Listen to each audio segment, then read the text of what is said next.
at an early age. So how do you really overcome these kind of challenges that keep coming up?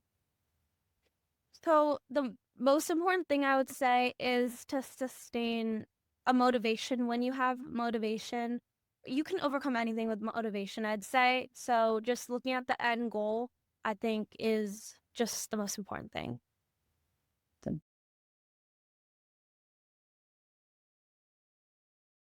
leadership has traditionally been viewed through the lens of experience and seniority, with the assumption that wisdom comes only with age and years in the workplace.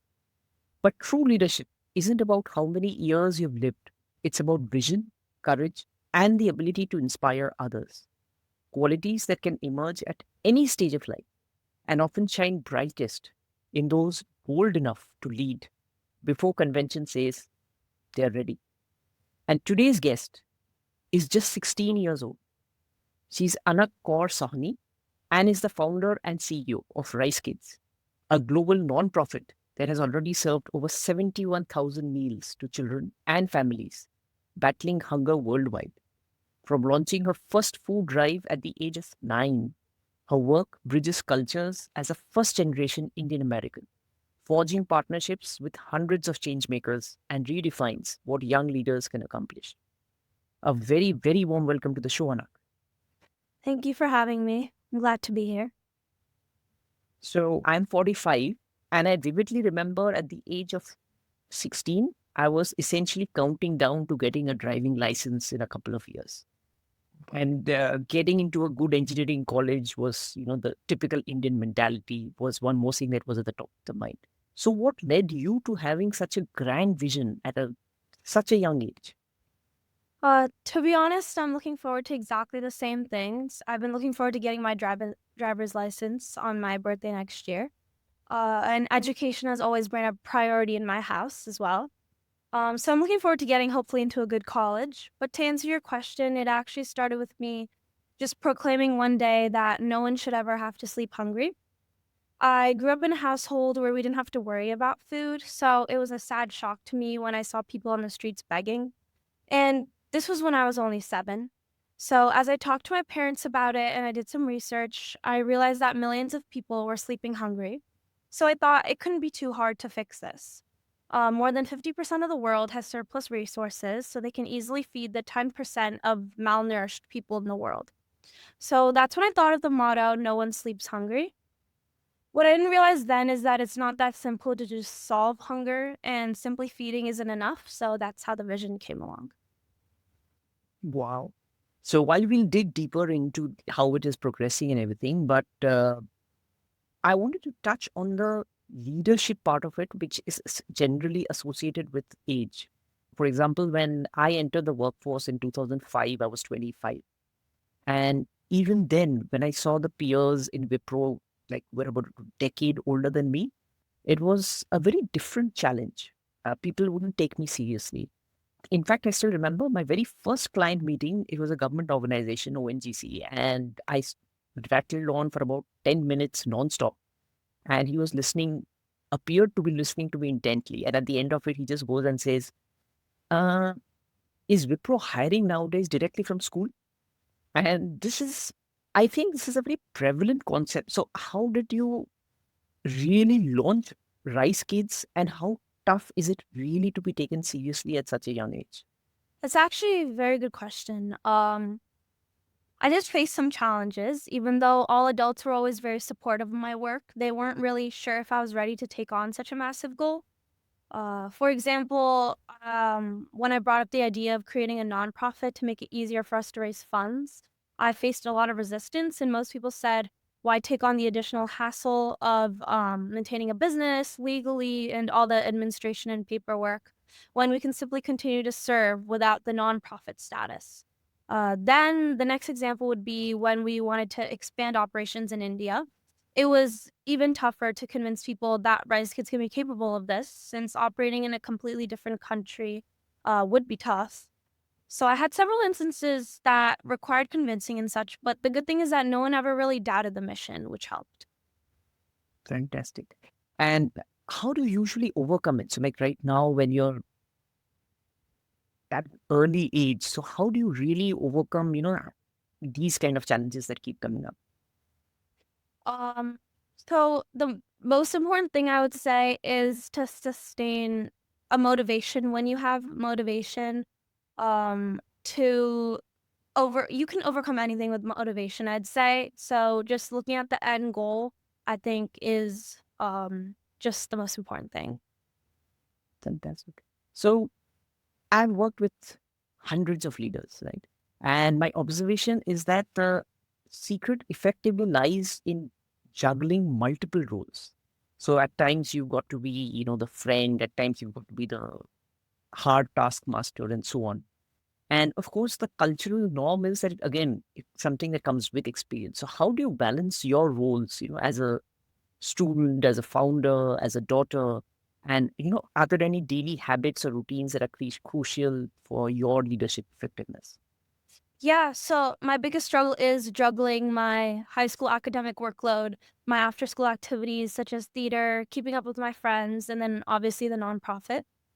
So time management is the most crucial skill, and to be honest, I can continue to learn and get better at it. But another habit I've tried to develop is being open to asking for help.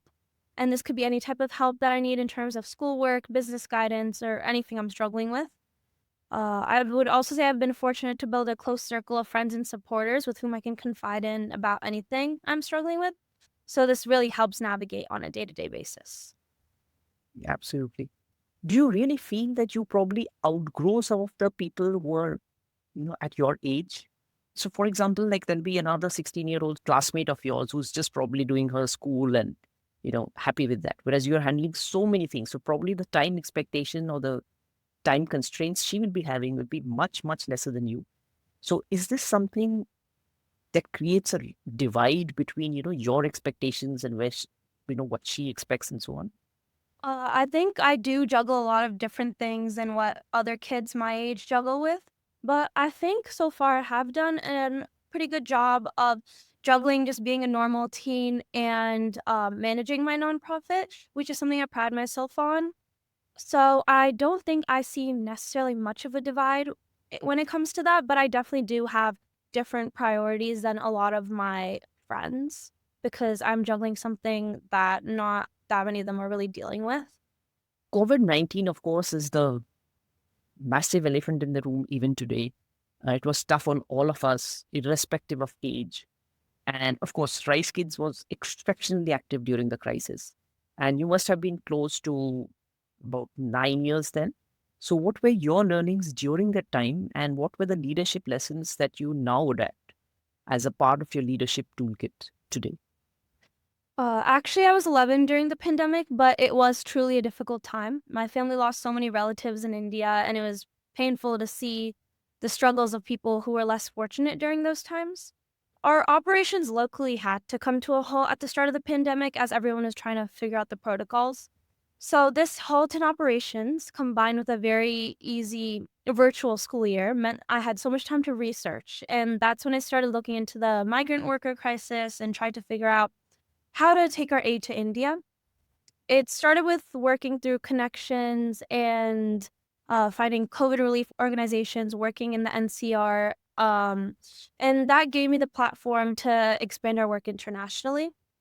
Now, coming back to your question about the learnings during that time, I have two to share. COVID taught me the power of being like fearless from a very young age because every kid is told to be fearless, but picking the phone up at 11 and talking to someone 12,000 kilometers away wasn't easy.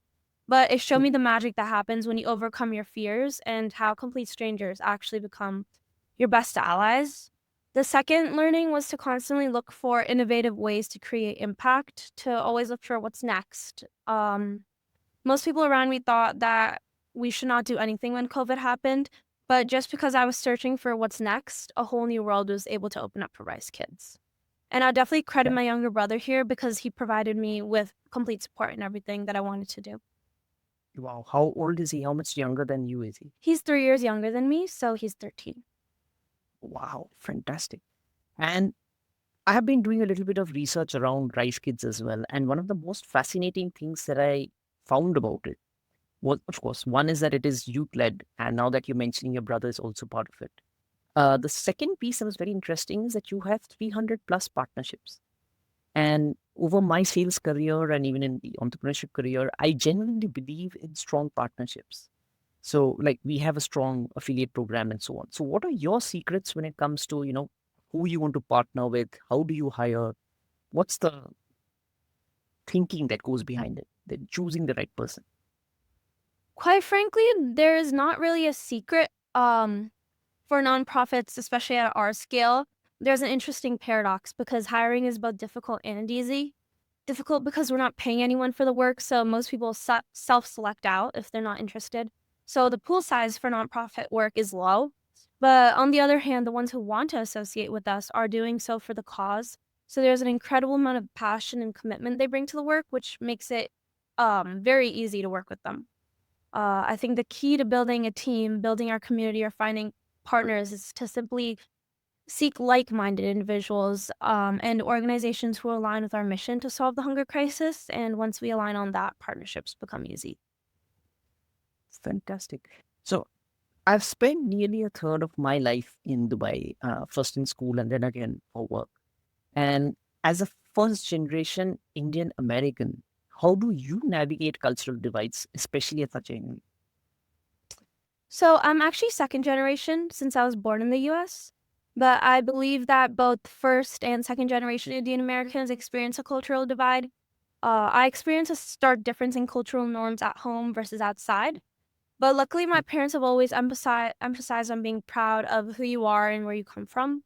And once you find confidence in just being yourself, it becomes a lot easier to navigate the divide.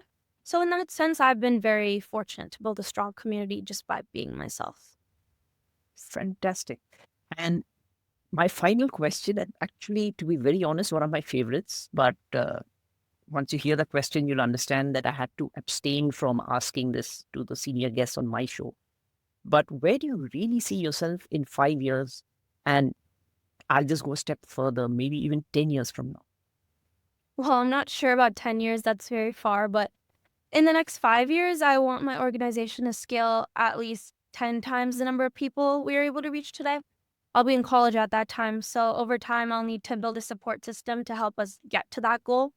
I'm still exploring which field I'll be in professionally, but one thing I'd like to ensure is to continue to expand my community work, and I hope I have the same passion and ability to be able to drive the continuous evolution and growth that we've achieved so far. Fantastic. And do you have any, like the next 1 year or 2 years, some kind of a horizon that you have that this is what I want to achieve with Rice Kids? I definitely want to do more work in India and continue to expand our team and raise more money. I would say those three things are Fantastic. Yes. So that was an absolutely amazing chat, Anak. Love the insights.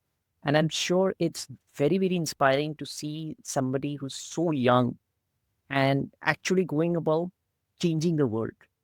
It's much easier, to sit in the comfort of your home and say that this should happen and that should happen. This is something we see across age groups.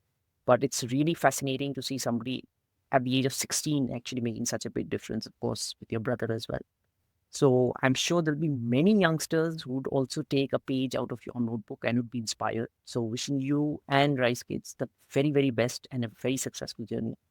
Thank you so much. And thank you for having me. This is really great. I definitely learned a few things as well. Thanks. Yes. Thank you so much.